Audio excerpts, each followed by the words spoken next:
Buenas noches. Señor los bendiga a todos. Vamos a la palabra de Dios. Esta noche tenemos un tema bien hermoso y muy importante que seguramente le va a ser de mucha bendición y lo va a llevar por unos senderos espirituales donde Dios lo va a bendecir, donde Dios le va a mostrar el verdadero sentido de la vida, porque a veces es bueno preguntar por qué nacimos, para qué vinimos a este mundo, o por qué estamos aquí. Es una pregunta. La Biblia nos da las respuestas. Dice la palabra del Señor que Dios estableció testimonio en Jacob y puso ley en Israel, la cual mandó a nuestros padres, para que lo sepa la generación venidera, los hijos que nacerán y los que se levantarán lo cuenten a sus hijos, a fin de que pongan en Dios su confianza y no se olviden de las obras de Dios. Está diciendo Dios hablando de un testimonio, o sea, de una alianza, de un pacto que celebró con patriarcas como por ejemplo Abraham, con Noé y con el pueblo de Israel en el desierto, una alianza. Y esa alianza tenía un motivo: para que el hombre fuera bendecido, para que el hombre conociera a Dios en medio de un mundo caótico, un caos de religiones, de incredulidad y de abandono y de ignorancia de Dios. Los hombres pudieran conocer a Dios. Y en medio de la oscuridad que puebla a las naciones, los hombres pudieran encontrar la luz y el verdadero camino que los lleva a Dios. Dice que ese testimonio y esa ley debía ser enseñada, y aquí señala 4 generaciones, debía ser enseñada y notificarla a los hijos para que estos la hicieran saber a la siguiente generación y esta a la generación venidera y a los hijos que vendrían después.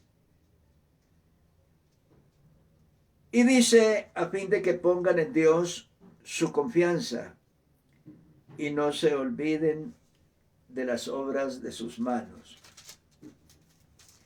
Dios se propuso un plan que viene desde muy atrás, desde muy lejos, con Abraham, cuando hizo pacto con Abraham. Y ahora lo está recordando es Asaf.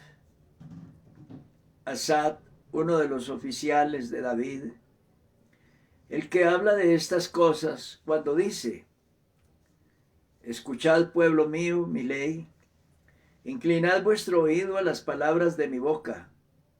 Abriré mi boca en proverbios, hablaré cosas escondidas desde tiempos antiguos, las cuales hemos oído y entendido, que nuestros padres nos las contaron. No las encubriremos a nuestros hijos, cuando contando a la generación venidera las alabanzas de Jehová y su potencia y las maravillas que hizo. Dice que sería algo que no se podía esconder u ocultar, sino que se debía contar a las generaciones después de nosotros. Dice la Biblia, abarcando 4 generaciones, porque luego de esas 4 generaciones iba a empezar otro ciclo de existencia y tendrían que hacer el mismo trabajo y así por siempre, así hasta la eternidad. Dice que eso sería un trabajo de evangelización, de exhortación, de predicación de este mensaje, de esta doctrina y de este testimonio. Mientras duren el sol, dicen los científicos que el sol tiene una existencia que fue creado hace 10 o 20 mil millones de años. También dicen los científicos que estamos más o menos en la mitad de esa existencia. Quiere decir que de aquí hacia adelante habrán otros 10 mil millones de años. Y el trabajo de evangelización se hará de una generación a otra, de un siglo a otra, de un milenio a otro, y así, mientras dure el sol. Sabemos que el sol un día seguramente se convertirá en una estrella enana o se convertirá en un agujero negro, pero eso está muy lejos de aquí. Pero mientras todo eso sucede, el pueblo de Dios tiene una tarea y es predicar el evangelio, predicar esta doctrina, hablar de esta palabra, siempre hablarlo a las generaciones, a la actual, a la que viene en el corto plazo y a las que vendrán en el largo plazo, y será un trabajo por siempre. De otro lado, cuando la Sagrada Escritura habla del establecimiento del reino de Dios, dice el reinado de un rey justo. Está hablando del reino de Cristo. Te temerán mientras duren el sol y la luna, de generación en generación, y descenderá como la lluvia sobre la hierba cortada, cuando el rocío, o como el rocío que destila sobre la tierra. Florecerá en sus días justicia y muchedumbre de paz, hasta que no haya luna. Está hablando del reinado de un rey justo y está hablando seguramente, ciertísimamente, del reino de Dios.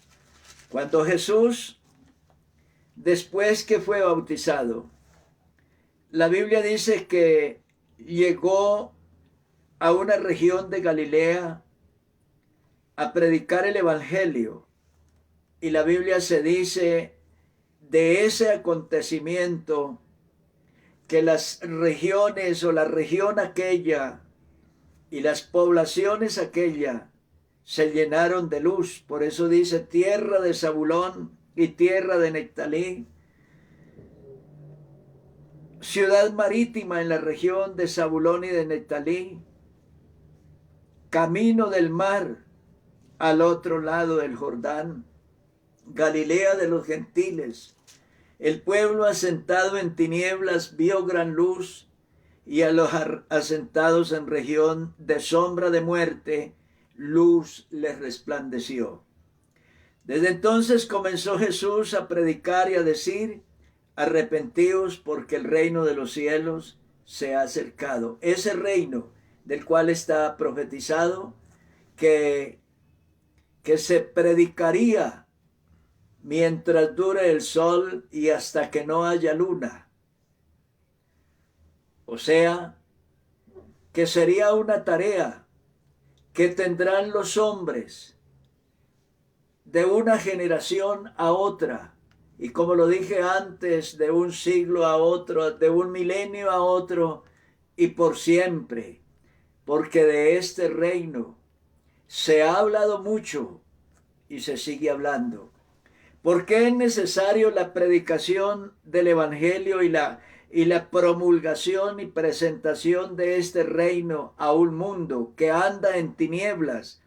Dice la Biblia, porque el mundo está asentado en región de sombras de muerte. El mundo se encuentra en una condición de pecado, de colapso y de fatalidad. El mundo se encuentra en una condición de muerte, una muerte espiritual, y va camino hacia una muerte o una condenación eterna irremediablemente. El único remedio, la única solución, puerta o salida, es la imposición, la implantación del reino de Dios en la tierra, en la vida de los hombres. Cuando Jesús vino, Él vino para decir, el reino de los cielos se ha acercado, porque Él era el rey. Y comenzó a predicar el evangelio. Algunas personas concebían el reino de Dios como una cosa a futuro, a muy largo plazo, para siglos o edades posterior. Y el Señor les dijo, no, el reino de Dios o el reino de los cielos entre vosotros está. El ladrón de la cruz lo concebía como algo muy lejano. Cuando le dice al Señor, acuérdate de mí cuando vengas en tu reino. Él lo concebía como algo que estaba en el futuro, para una época inmemorial, tan distante en el tiempo. Y Marta también así lo concebía cuando dijo, al hablar de la resurrección, dijo, sí, Señor, yo sé que mi hermano resucitará en el día postrero. Jesús le dice, no, hoy yo soy la resurrección y la vida, y el que cree en mí, aunque esté muerto, vivirá. Está hablando de predicarle el evangelio a los hijos, a las generaciones.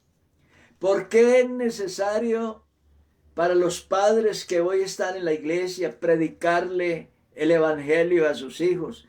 Porque es la única manera de tener esperanza. El que no pertenece al reino de Dios definitivamente es una persona que su existencia será tan corta y su final tan oscuro, tan sombrío y tan sin esperanza.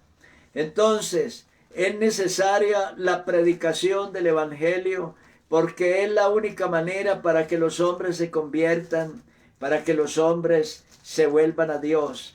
El salmista David hablaba unas palabras muy hermosas cuando él dice, bienaventurados los perfectos de camino, los que andan en la ley de Jehová. Bienaventurados los que guardan sus testimonios y con todo el corazón le buscan. Y escuche esto, a usted le conviene, pues no hacen iniquidad los que andan en sus caminos. Tú encargaste que sean muy guardados tus mandamientos. Y usted es un pecador, atado por cadenas de vicio, de pecado. La respuesta es sencilla, es porque usted no guarda los mandamientos del Señor, porque usted no obedece la palabra de Dios. Porque cuando una persona guarda los mandamientos de Dios y está dispuesto a obedecer, a amar la palabra de Dios, en ese momento la vida de él cambia. La vida de él cambia, la vida de él se transforma, él se regenera, él nace de nuevo.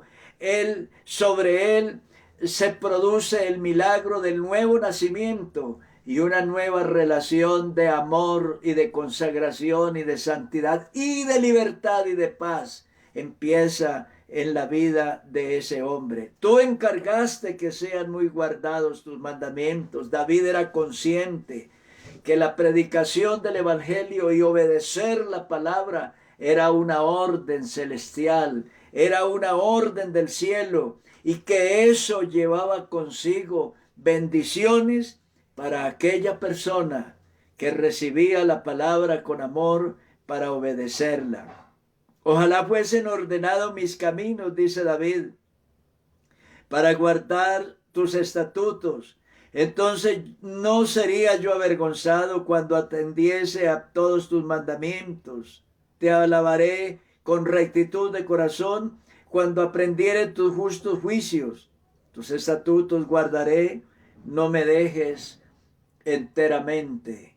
Querido oyente, esta noche se le ha predicado a usted la palabra, un mensaje, el mensaje del reino de Dios, el único mensaje que lo puede sacar a usted de la oscuridad y del vacío y de la soledad y de la tristeza y de la esclavitud del demonio y de las cadenas. El único mensaje que le puede dar paz y llevar paz a tu vida, paz a su alma, paz a su mente, paz a su hogar, bendición a tu familia. El único mensaje que lo puede poner frente a Dios, el único mensaje que lo puede llevar a la vida eterna. Con razón San Pablo dice que el Evangelio es potencia de Dios para salvación a todo aquel que cree.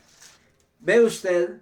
Y además también el apóstol San Pablo dice: ten cuidado de ti mismo y de la doctrina, persiste en ello, pues haciendo esto te salvarás a ti mismo y a los que te oyeren. Por eso hay que predicar esta palabra, por eso hay que anunciar este evangelio, por eso hay que anunciar el reino de Dios, por eso hay que invitarlo a usted para que se convierta en un ciudadano del reino de los cielos. Por eso hay que anunciar el nombre del Señor, la palabra de Dios, las bendiciones del reino, las gracias celestiales. Hay que decirlo y contarlo a las generaciones, a esos niños que están naciendo, que hoy son adolescentes, jóvenes. A ellos hay que predicarles el evangelio para que sean libres de las cadenas de pecado y de las ataduras del infierno con la cual el diablo quiere atar a las almas y atar la mente y la conciencia de los hombres. Sé libre esta noche por la obra de Jesucristo y por la fuerza omnipotente del evangelio. Dios te bendiga. Te deseamos una feliz noche.